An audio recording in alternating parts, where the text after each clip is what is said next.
Hi, this is Corey McCarthy, and welcome to a new episode of Fit, Formidable, and Fantastic. That's right.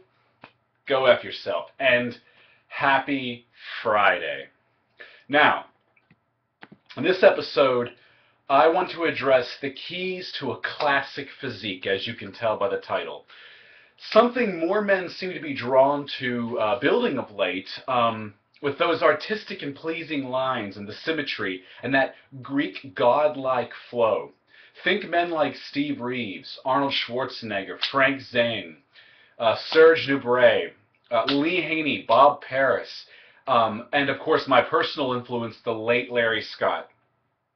It stands to reason why, as the years push forth, physiques in the pro ranks seem to be becoming bigger and more bloated, moving galaxies away from the sculpted bodies of yesteryear. Now, this is inspiring the creation of divisions such as men's physique, which has subsequently ignited in popularity. But is there any difference really in the training for that type of physique versus the type you see dominating the sport right now currently? Not really, though back then I would say training was approached differently, and there was more experimentation because they were essentially pioneers to some extent. Now, maybe there's some of you that will disagree with me, but that is what I believe about it. That's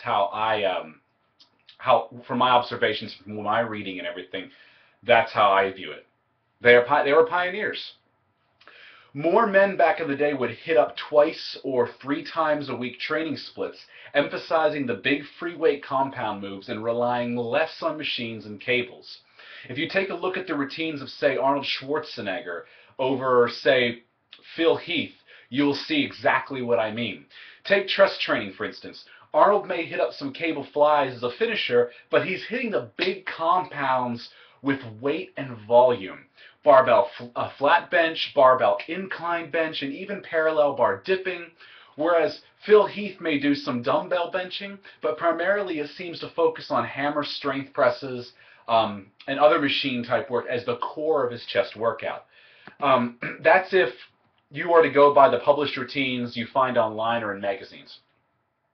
And if you go back further, you have guys like Steve Reeves, Reg Park, John Grimek, and Bill Pearl, all of who would work with heavy compounds and often full-body, thrice-weekly routines. They didn't just focus on size, but they also wanted to be strong. They didn't just want to look strong, they wanted to be strong.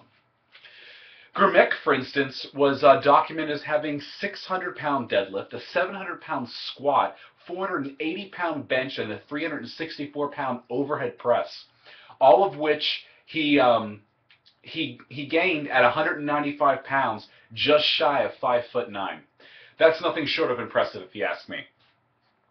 But ultimately, the real difference between the classics and the modern crop, and I'm sure you all have been waiting for this one, is the drug use.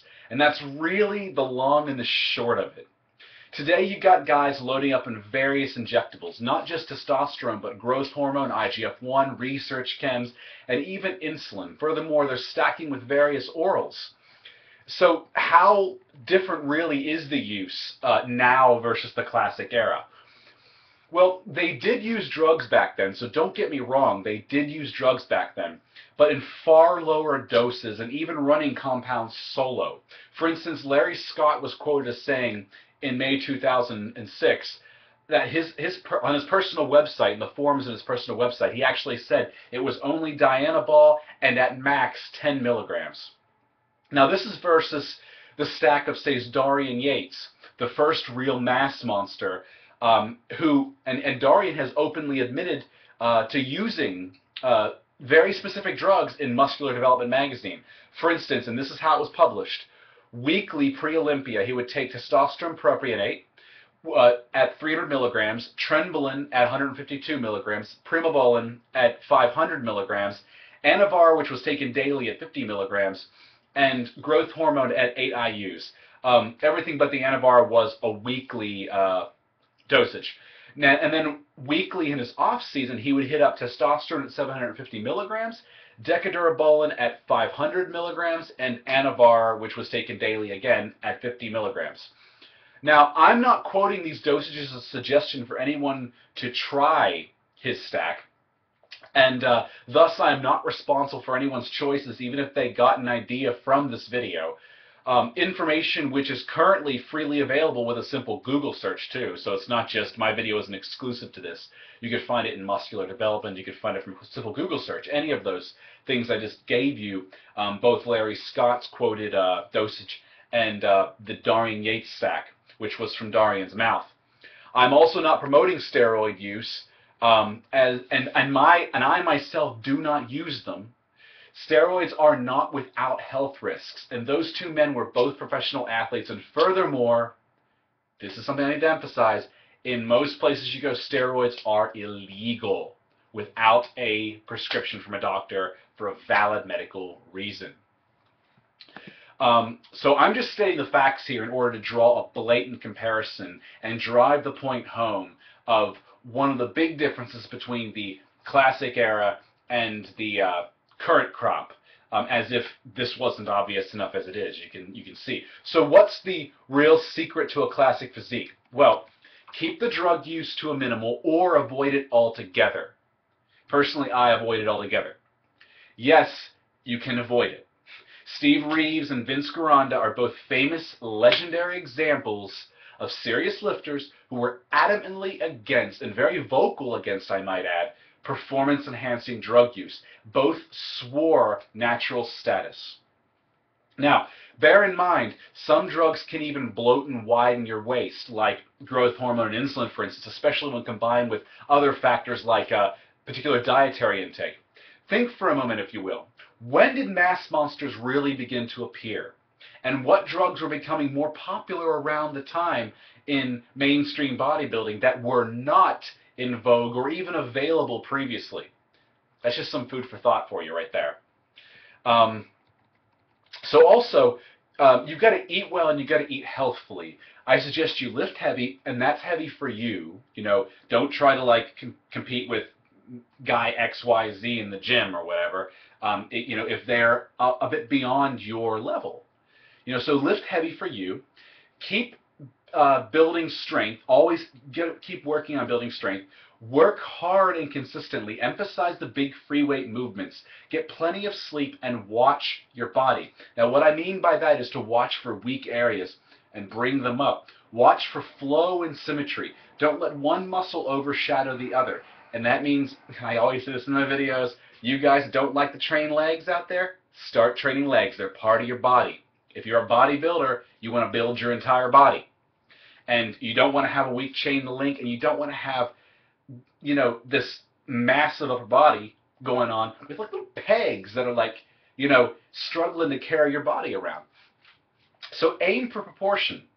You know, and Steve Reeves even developed a golden ratio to achieve his goal of symmetry, and you can Google that to find out what it is. I think some examples were, for instance, neck had to be the same size as upper arms, had to be the same size as calves, something like that. He had a bunch of, and it was all based around the width of your, the circumference of your wrist or something. You could then build from that to get the ratio for everything else. It was a very, very finite system.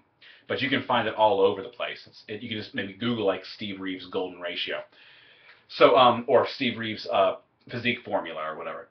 But don't let yourself go too much in the off season either. That's another thing I want to emphasize too.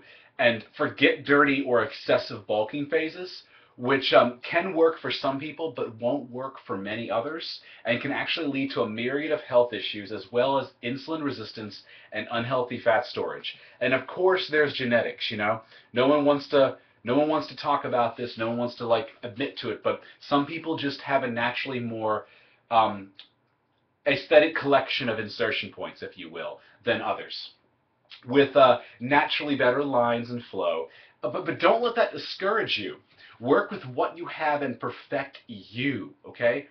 This is all about perfecting your body. You should be doing this for you. And that's what bodybuilding is really about anyway, perfecting you, you know, but perfecting physically. But it also, you know, it makes you stronger, and the more you push in the gym, the more you go through that pain, and you learn dedication, you learn commitment, that makes you a stronger person in general. I really do believe that bodybuilding And sport in general, any discipline, any activity that requires consistency and discipline is really good for building the person behind it all as well. But even among the top classics, you had different genetics too. So back to the genetic thing, and thus different looks. For instance, take Larry Scott. He had long, full biceps that seemed to leap out of his elbow joint, whereas Arnold Schwarzenegger had more peaked biceps. But both men were admired for their arm development, and both men had very different insertion points. So anyway, that's really about it. That's all I really have to say on that particular subject. If you have any questions or anything you want to add, please do drop it in the comments below. Otherwise, I will see you guys on Monday for a regularly scheduled episode. Until then, stay fit, stay formidable, and stay fantastic. See you around.